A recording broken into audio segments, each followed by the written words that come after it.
ये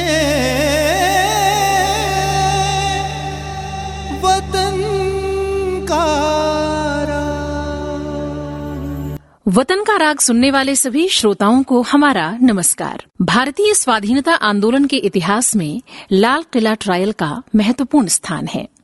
इतिहास साक्षी है कि दिल्ली चलो के नारे के साथ आजाद हिंद फौज भारत की आजादी के लिए आगे बढ़ी, लेकिन द्वितीय विश्व युद्ध की बदलती हुई परिस्थितियों और खराब मौसम को देखते हुए उसे आत्मसमर्पण करना पड़ा और नवंबर सन 1945 से लेकर मई 1946 तक आजाद हिंद फौज के अनेक अधिकारियों पर मुकदमे चले। इनमें पहला और सबसे प्रसिद्ध मुकदमा दिल्ली के लाल किले में चला, जो लाल किला ट्रायल के नाम से प्रसिद्ध है। ये मुकदमा कर्नल प्रेम सहगल, कर्नल गुरुबख्श सिंह ढिल्लों और मेजर जनरल शाहनवाज खान पर संयुक्त रूप से चला था। इस ऐतिहासिक मुकदमे की अनुगूंज से पूरा भारत आंदोलित हो उठा। इसी मुकदमे के दौरान जन जन की जुबान पर नारा था, लाल किले से आई आवाज, सहगल ढिल्लों शाहनवाज, तीनों की हो उम्र दराज। इस मुकदमे और नारे ने जैसे जागरण का एक मंत्र फूंक दिया था, मानो ये कोई मुकदमा नहीं, स्वाधीनता का कोई आंदोलन हो। इसने देश की आजादी के लिए लड़ रहे अनगिनत नौजवानों को एक सूत्र में बांध दिया था। इस मुकदमे की पैरवी कर रहे थे सुप्रसिद्ध वकील भूलाभाई देसाई। मुकदमे के दौरान जब वो लाल किले में बहस करते तो सड़कों पर हजारों नौजवान नारे लगा रहे होते। उनकी दलीलों से पूरे भारत में जैसे देशभक्ति का एक ज्वार सा उठ खड़ा हुआ था। भूलाभाई देसाई का जन्म गुजरात के वलसाड़ में 13 अक्टूबर सन 1877 को हुआ था। उनकी आरंभिक शिक्षा वलसाड़ के अवाबाई स्कूल में और फिर आगे की पढ़ाई भारदा हाई स्कूल बॉम्बे में हुई, जहां उन्होंने सन 1895 में अपने स्कूल में प्रथम स्थान प्राप्त किया। इसी दौरान उनका विवाह इच्छाबेन के साथ संपन्न हुआ, जिनसे उनका एक पुत्र हुआ धीरू भाई। आगे की पढ़ाई के लिए भूलाभाई देसाई ने बॉम्बे के एल्फिंस्टन कॉलेज में प्रवेश लिया तथा अंग्रेजी साहित्य तथा इतिहास में स्नातक की उपाधि प्राप्त की। वे अत्यंत मेधावी छात्र थे। उन्हें वर्ड्सवर्थ पुरस्कार और इतिहास तथा राजनीतिक अर्थव्यवस्था में पहला स्थान प्राप्त करने के कारण छात्रवृत्ति प्राप्त हुई। उन्होंने बॉम्बे विश्वविद्यालय से अंग्रेजी में एमए किया। पढ़ाई के बाद वो गुजरात कॉलेज अहमदाबाद में अंग्रेजी और इतिहास के प्रोफेसर के रूप में नियुक्त हुए। अध्यापन के दौरान ही उन्होंने कानून की भी पढ़ाई की तथा सन 1905 में बॉम्बे उच्च न्यायालय से वकालत प्रारंभ की। वे वकालत के द्वारा ही लोगों की सेवा करना चाहते थे। बहुत जल्द अपने शहर और फिर देश भर में एक मुखर और योग्य वकील के रूप में वो विख्यात हो गए। गुणपति आयो, रिद्धि सिद्धि लायो, निर्भय नाम सुनायो, गुरु निर्भय नाम सुनायो, गुरु गम बिना बात कैसी, सत साहेब बिना बात कैसी, कोई मिले अपना देशी, कोई मिले संत वोपदेशी।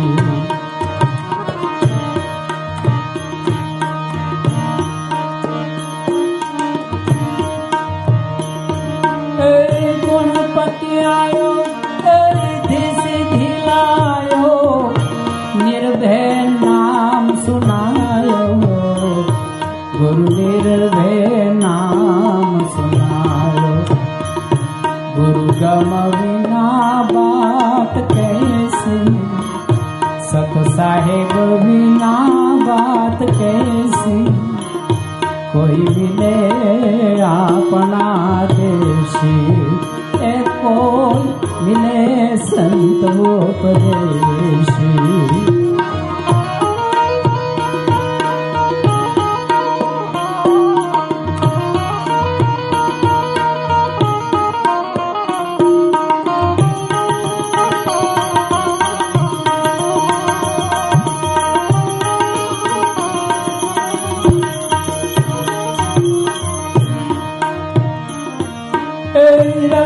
सागर मां रोतन निपजया महासागर मां मोती गुरु महासागर मां मोती रतन सागर मां रोतन निपजया महासागर मां मोती गुरु महासागर मां मोती गुरु गम बिना बात कैसी सत साहेब बिना बात कैसी कोई मिले अपना देशी ए कोई मिले संत उपदेशी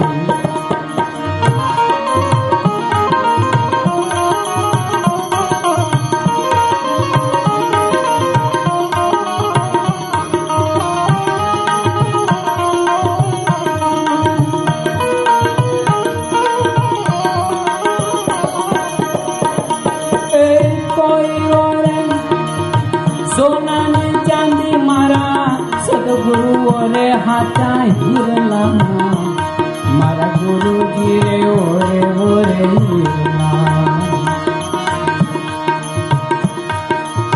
कोई ओरे ओ सोना ने चांदी मारा सदगुरु ओरे हाथा हिरला मारा गुरु जी रे ओरे हिरला गुरु गम बिना बात कैसी साहेब बिना बात कैसी कोई मिले अपना देशी ए कोई मिले संत उपदेशी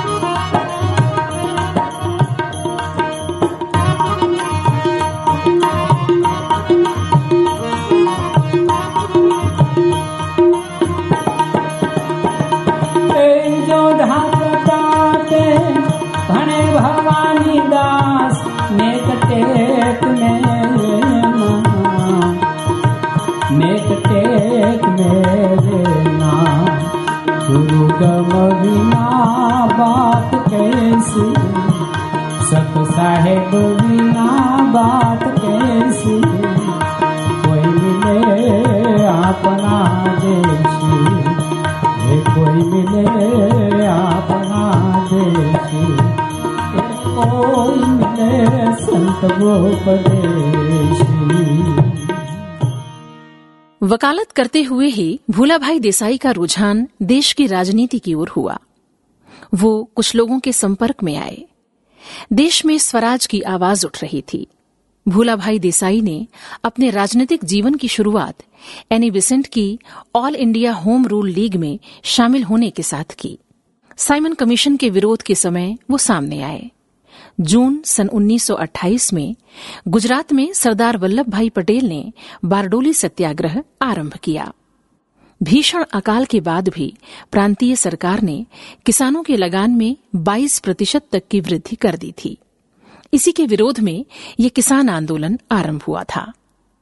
सरदार पटेल की अगुवाई में भूलाभाई देसाई ने बहुत मजबूती के साथ किसानों के मामले का प्रतिनिधित्व किया और अंततः विवश होकर ब्रिटिश सत्ता को झुकना पड़ा। 22% की लगान वृद्धि को गलत ठहराते हुए इसे घटाकर 6.03% कर दिया गया। भूलाभाई देसाई गांधी जी के विश्वस्त और प्रिय सहयोगी हो गए थे। विदेशी वस्तुओं के बहिष्कार हेतु देश भर में लगातार आंदोलन हो रहे थे। गांधी जी ने स्वदेशी को स्वतंत्रता का मंत्र बना दिया था। भूलाभाई देसाई को भी विदेशी वस्तुओं का बहिष्कार ब्रिटिश राज के विरोध का एक प्रभावशाली माध्यम लगता था। इसी विचारधारा से प्रेरित होकर सन 1932 में उन्होंने स्वदेशी सभा का गठन किया और अपनी गतिविधियां तीव्र कर दीं। उन्होंने जमीनी स्तर पर कार्य करते हुए लगभग 80 कपड़ा मिलों को इस महाअभियान में शामिल कर लिया। सभी मिल मालिकों को विदेशी माल न खरीदने के लिए उन्होंने तैयार किया। स्वदेशी सभा की गतिविधियां अंग्रेजों की आंख की किरकिरी थी, इसलिए ब्रिटिश सत्ता द्वारा स्वदेशी सभा को अवैध घोषित कर दिया गया। लेकिन भूलाभाई देसाई भला कब रुकने वाले थे। स्वदेशी सभा की गतिविधियों को देखते हुए सन 1932 में उन्हें गिरफ्तार कर लिया गया। करो स्वदेशी से प्रेम तुम, जो चाहते हो स्वराज लेना। करो स्वदेशी से प्रेम तुम, जो चाहते हो स्वराज लेना। निसार कर दो स्वदेश पे जान, निसार कर दो स्वदेश पे जान।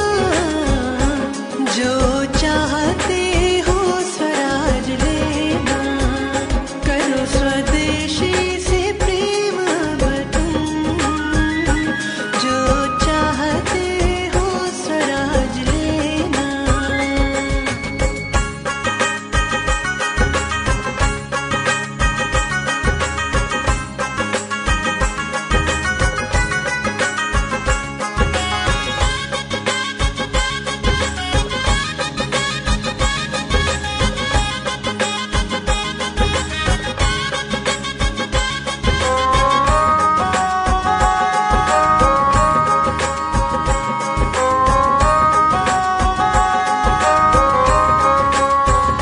स्वदेशी का है उरूप गंडा, स्वदेश का है तिरंगा झंडा।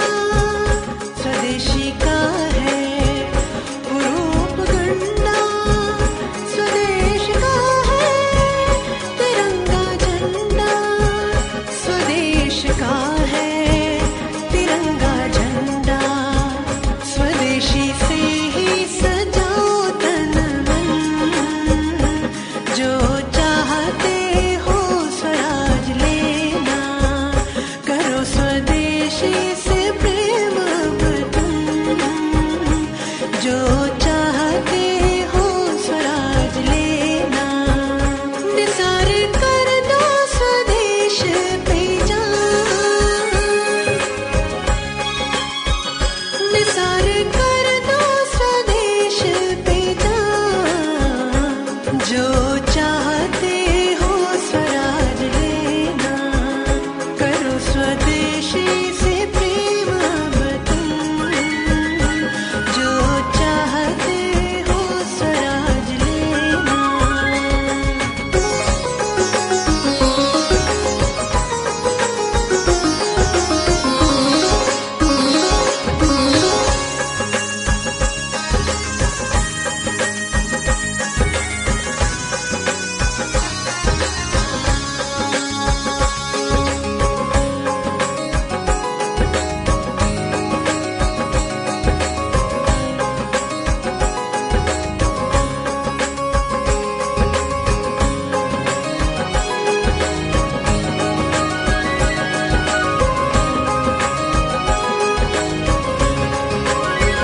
स्वदेशी से ही है तन की लजिया, स्वदेशी से ही धर्म की रक्षा।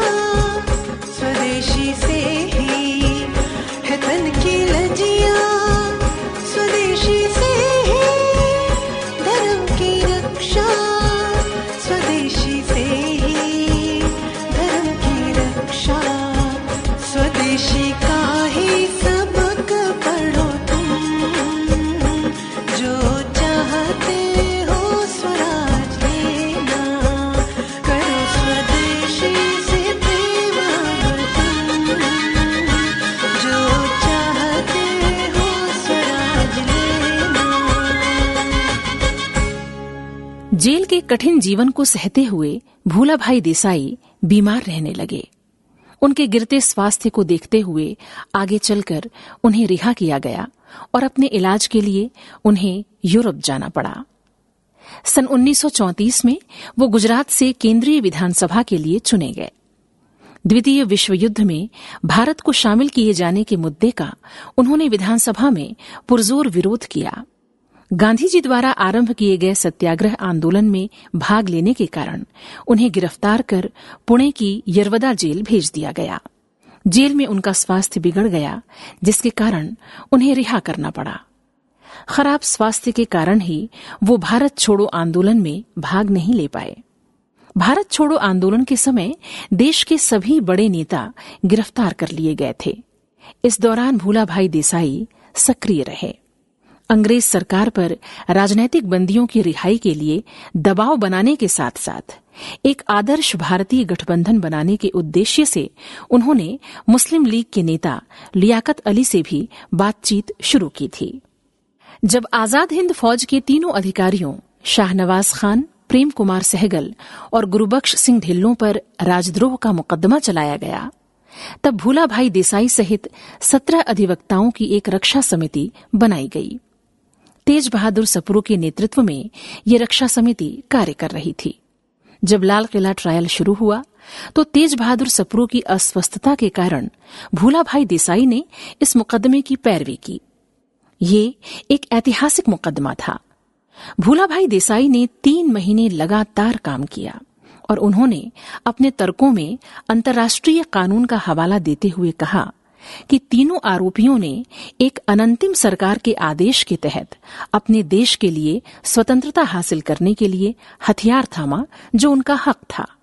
उनका पहला तर्क था कि आजाद हिंद फौज एक उचित रूप से गठित और स्वशासित सेना थी, जिसे भारतीय अधिकारी संचालित कर रहे थे, जिसका अपना अनुशासनात्मक कोड, रैंक, वर्दी और चिन्ह था। ये सिर्फ जापान द्वारा संचालित कोई ग्रुप नहीं था। भूलाभाई देसाई ने ये तर्क दिया कि आजाद हिंद फौज स्वतंत्र आजाद हिंद सरकार की ओर से लड़ रही थी और आजाद हिंद सरकार को 11 देशों की सरकारों ने मान्यता दी थी। इसके बाद ही उसने ब्रिटेन से युद्ध की घोषणा की। इसका अर्थ था कि एक युद्धरत राज्य के रूप में आईएनए अपने अधिकारों का प्रयोग कर सकती है। इस तरह भूलाभाई देसाई ने राजद्रोह के तर्क को घुमाकर उस बिंदु पर ला खड़ा किया जिसमें अंतर्राष्ट्रीय कानून के अनुसार एक गुलाम देश के पास एक विदेशी शासक से युद्ध कर उसे बाहर निकालने का अधिकार प्राप्त है। भूलाभाई देसाई के अकाट्य तर्कों का ये प्रभाव रहा कि तीनों आरोपियों को नौकरी से बर्खास्त कर वेतन भत्ते जब्त करने के आदेश दिए गए तथा किसी सुदूर जगह भेजने की सजा सुनाई गई। उनके तर्कों ने न केवल तीनों को फांसी की सजा से बचा लिया, बल्कि उनकी पैरवी के बहाने से नेताजी सुभाष चंद्र बोस के आजादी हेतु किए गए कठिन प्रयासों की जानकारी जन जन तक पहुंच गई।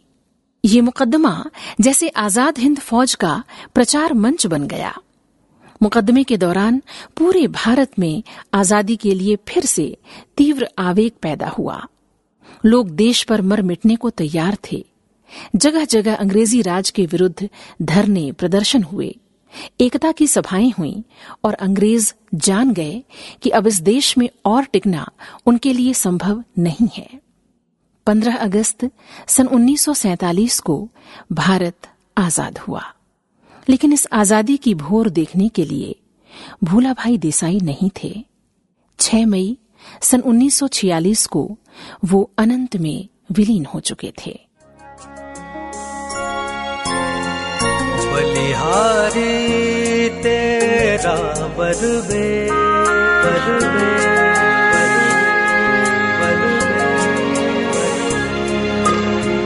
बलिहारी तेरा बरवेश, बलिहारी तेरा बरवेश, मेरे भारत मेरे देश मेरे देश। बलिहारी तेरा बरवेश, मेरे भारत मेरे देश मेरे देश। बलिहारी तेरा बरवेश।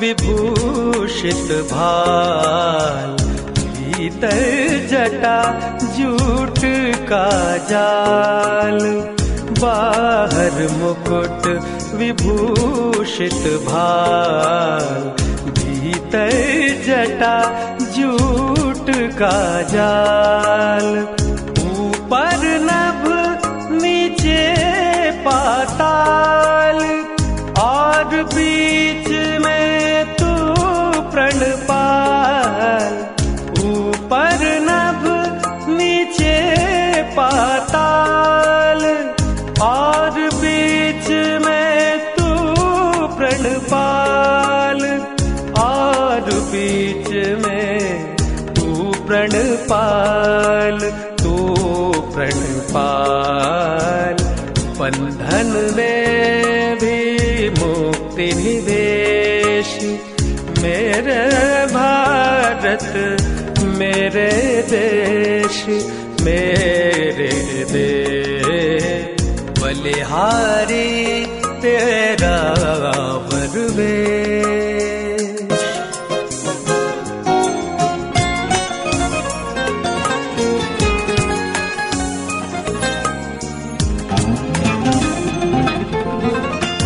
मस्तक में रखता है ज्ञान, भक्ति पूर्ण मानस में ध्यान, मस्तक में रखता है ज्ञान, भक्ति पूर्ण मानस में ध्यान, करके तू प्रभु कर्म विधान, है सतचित आनंद निधान, करके तू प्रभु कर्म विधान, है सतचित आनंद निधान, है सतचित आनंद निधान, आनंद निधान। मिटे तूने तीनों क्लेश, मेरे भारत मेरे देश, मेरे देश। बलिहारी तेरा वरवेश।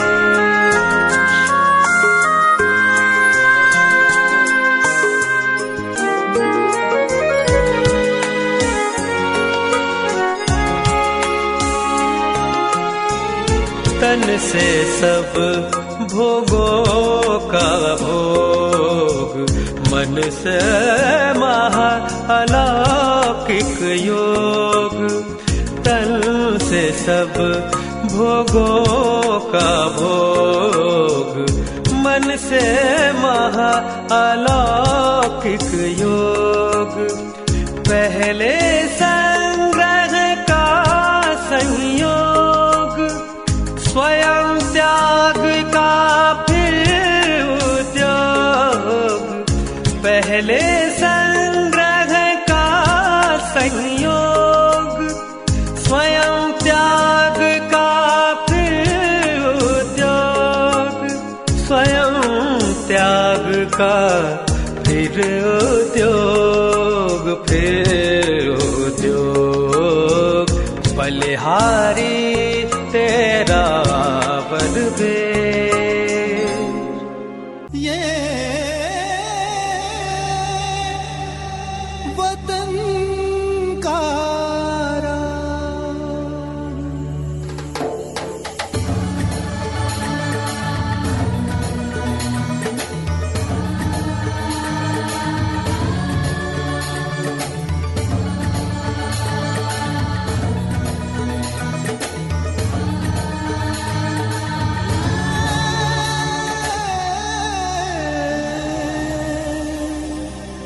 वतन का